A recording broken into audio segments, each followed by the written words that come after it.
We're currently on Sun Princess Cruises' largest and newest ship, and after 7 days of being on board, we have some thoughts. We've cruised 3 times before, so not quite expert, but we come on with real expectations.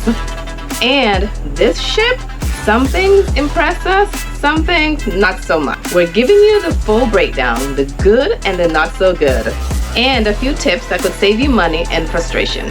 Guys, we're covering the ship itself, the rooms, the food, the drinks, Premier Plus package, full breakdown, service, and our top tips. Let's get into it. First things first, getting on the ship, this is a real smooth experience. Check-in is fast, no long lines, they check your passport, and if you already have your medallion, that's Princess's wearable device right here, you're walking on board in minutes. If you don't have it yet, you pick it up right there and you're done. Easiest boarding we've done. I have to say the medallion truly sets Princess apart. Scan it at the restaurants and it automatically pulls up your package, shows what's included, and you're good. Sometimes the kiosk scanner doesn't cooperate, but most of the time it works perfectly. The room door though is the best part. You don't have to scan at all. Once you approach, your door automatically unlocks. So no digging for your room key. That's a plus, especially for those who might be impaired. Now, it does track your location on the ship, so Princess always knows where you are, so make of that what you will. But for families traveling together, the app is genuinely useful. You can text anyone in the group, even if they don't have the Wi-Fi package. You can also see the location of everyone in your party on the ship. For a big group, that's a game changer. Now, the piazza, the atrium, whatever you may call it, is the heart of the ship. It's beautiful, it's comfortable. I love it. It's 3 levels and really comfortable seating. It's always busy. Morning, afternoons, evenings, there's activity going on, there's show going on, live music. There's always something happening there. Great spot, grab a seat, have a drink, have a snack, people watch. So the dome area, really well designed. It's the kind of place you want to just chill out, relax. They have comfortable lounges, lots of light coming in, but be aware it gets hot. I actually saw a few people sunbathing in there, just relaxing, having the drinks, and at night they have some shows as well. Now when that sun hits that glass, it actually gets really hot. So if you're sensitive to the heat, go in the mornings, early mornings, late evenings, or at night, and you'll be fine. There's several cafes around the ship. The International Cafe though was a go-to for me. I mean, it had like lots of snacks, sandwiches. I particularly like this open face salmon sandwich that they have in the mornings. You can grab and go. It's supposed to be warm, though the plate's warm, but the salmon is typically cold. Small detail, but in any event, it's like really quick to kind of grab your coffee, and then you don't really have to deal with like the large buffet crowd in the eatery. The rooms on this ship are clean, fresh, and modern, so I love that about it. In the bathroom, I feel like there's more counter space than we've seen in other ships. We booked the mini suite, so it actually has like this extended area, comes in very handy. So can't say we've used it much, maybe a couple times, but we do use it for some storage space and also maybe hanging out, you know, a few items that we have washed. And of course, it's always great to have a nice balcony. You can hang out, you can look out while we're approaching shore or sailing away. So the shower is on the tighter side. As you can tell, I don't have a lot of space, but hey, if you turn to the side, you can get a shower in. And if you're shorty, you'll have no problems. So housekeeping is here twice a day. So they come back in the evenings, they refresh your room, change your towels, do the turn down service, close the blinds, make up the bed. So that's actually good service here. So the buffet, guys, always busy. Not only on this Princess cruise ship, but on all cruise ships. I'm not a fan of buffets. This one is just okay. In the mornings, lots of fried, greasy stuff. If that's your style, they have you covered. You can get some healthy options as well, but they're not as plentiful. But the fat, greasy stuff, they got you covered. Alfredo's Pizzeria, a casual restaurant. It has genuinely delicious pizzas on board. I mean, we went back a couple different times. Marvin also loves the made-to-order burgers. They have the grill on the outside. They call it the promenade, and you can get, you know, beef burgers, chicken burgers, hot dogs, what have you, freshly made hot French fries. One of his favorites. He kept on returning many times. So by far, Crooners to me is the best bar. Love the design. They have creative cocktails as well. Really nice space to hang out at as well. So if you come on board, that's where I recommend you get your drinks at. He's not wrong. The gelada counts as one of your 2 premium desserts daily. It's a smart and lighter way to use that benefit. They have enormous cakes and parfaits. We only did that once, and once was enough because it's incredibly rich. We end up sharing it with the entire family, and we really couldn't even finish it.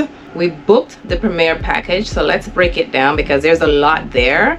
And at the time of booking, this is what's included, but I do understand that it does change. Some of it is really useful, some of it maybe not so much.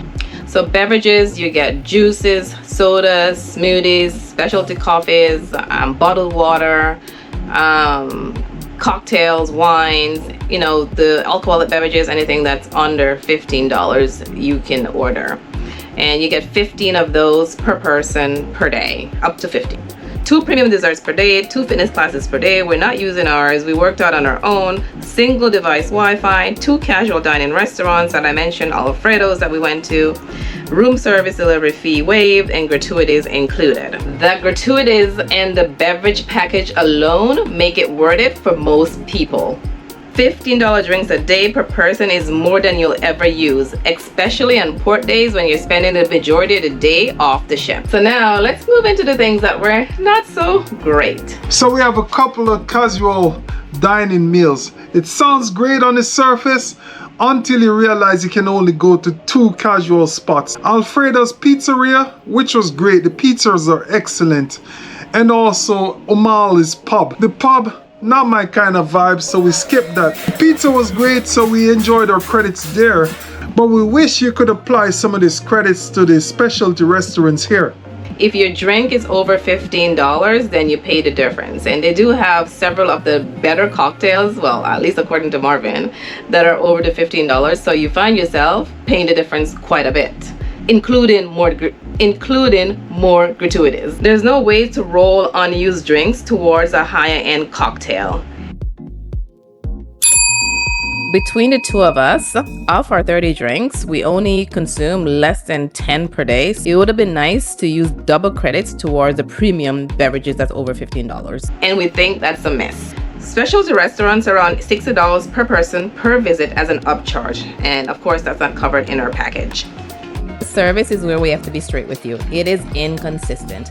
Some interactions are genuinely warm and attentive, especially at breakfast. But there are moments where we're not greeted. They steer us towards the worst table in the dining room when there are clearly other good options available. It's not a deal breaker, but it is noticeable. And for a premium cruise line, it's an area we think Princess could improve. So here are our tips for making your experience even better. 1, you want to book early. I mean, we booked well in advance, over a year, and we still had limited choices in cabin spaces. So if you're particular on the type of room, book well over a year in advance. The other thing is, most of the activities is concentrated on 7, 8, and 9. We're actually on the 10th floor, so right above 9, and it's perfect. Walk one level down or 2 level down, and we're right into the thing. The International Cafe, the eatery, the promenade, the atrium, everything is right there, central. So guys, 1 tip, check if your room or suite includes laundry. If you're staying in a sanctuary suite, a premium cabin, you actually have, it comes with a private pool, additional restaurants, and actually laundry as well. While ironing in the laundry room, a couple found out that they had free laundry because they were in a sanctuary suite after they were finished doing the laundry. So man, that's a L. Apparently nobody told them at check-in and they had no idea. So I think Princess could do a better job in explaining what each guest gets up on the check-in.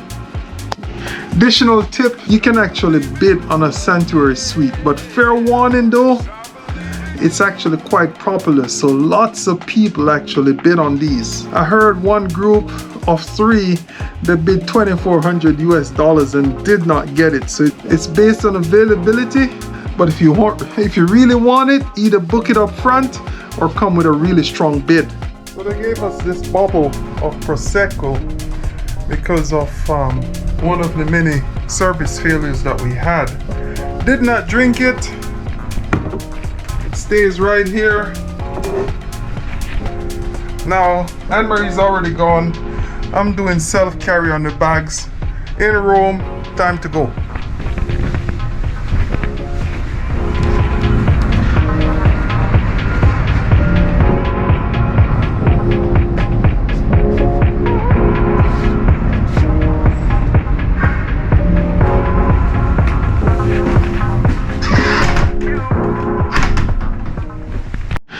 So would we sell them again?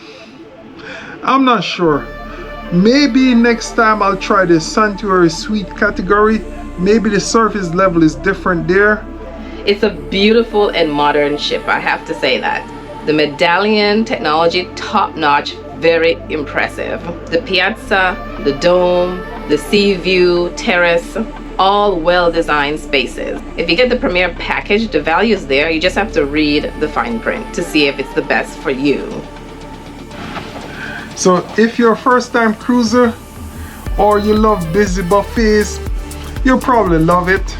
If you like high, consistent, great service, it's a hit or a miss. We've had some good service, we've had some horrible service as well on this ship. Would I sail them again? I don't know, a flip of a coin, probably not. But if I did, I would try the Sanctuary Suite next time or try a different ship. Maybe they'll have better service there. If this helps you, subscribe. We have our Mediterranean port breakdown that's coming up next with every stop on this itinerary, including Mallorca, Corsica, La Spezia, Cinque Terre. So be sure to subscribe and give us a thumbs up on this video.